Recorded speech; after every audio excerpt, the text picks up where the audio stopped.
अस्सलाम वालेकुम व्यूअर्स, उम्मीद करता हूँ खैरियत से होंगे। एक ऐसे पौधे की मालूमात आपके साथ शेयर करने वाला हूँ जो कि सर्दियों में तो बिल्कुल रुक जाता है चलने से, लेकिन गर्मी जैसे ही आती है इसके ऊपर बहार चेक करें। मैं आपको बहार चेक करवाता हूँ और आजकल इसके ऊपर माशाल्लाह बहुत अच्छे फूल हैं। इसमें 2 से 3 कलर आसानी से मिल जाते हैं।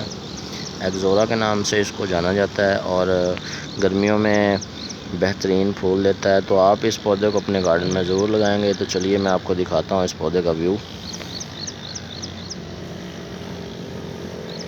इसके फूल इस तरह से होते हैं, तकरीबन 1 माह तक इसका फूल रहता है और इसी हालत में ये रहेगा। आहिस्ता आहिस्ता इसकी जो पत्तियाँ हैं वो गिरती चली जाएंगी, जैसा कि ये नीचे गिरी हुई हैं।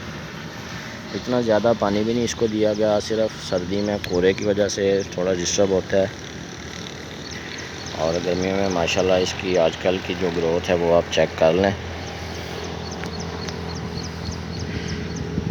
इसमें पिंक कलर में फूल आते हैं और वाइट में आते हैं, लेकिन हर पौधे पे मुख्तलिफ़ कलर होता है। आप अगर इसको अपने गार्डन में लगाएंगे तो बहुत ही खूबसूरत इस पौधे को गर्मियों में पाएंगे।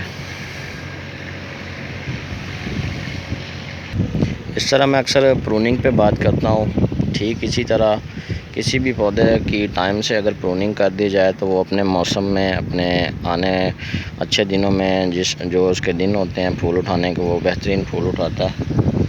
तो मैं आपको दिखाता हूँ, इसकी प्रूनिंग की गई है तो माशाल्लाह से अच्छे फूल भी आए हैं। ये देखें, इसकी एक शाख यहाँ से काटी गई है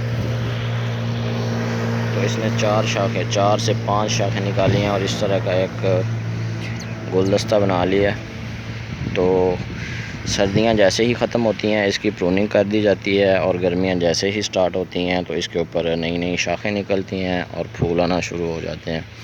तो आज के लिए इतना ही काफ़ी है। उम्मीद करता हूँ आज की वीडियो पसंद आई होगी। अगर वीडियो पसंद आई है तो चैनल को ज़रूर सब्सक्राइब कर लें, बेल आइकन को प्रेस कर दें ताकि गार्डनिंग से मुताल्लिक़ अच्छी वीडियोज़ आप तक पहुँच सकें। अपना बहुत सारा ख्याल रखें। खुदा हाफिज़।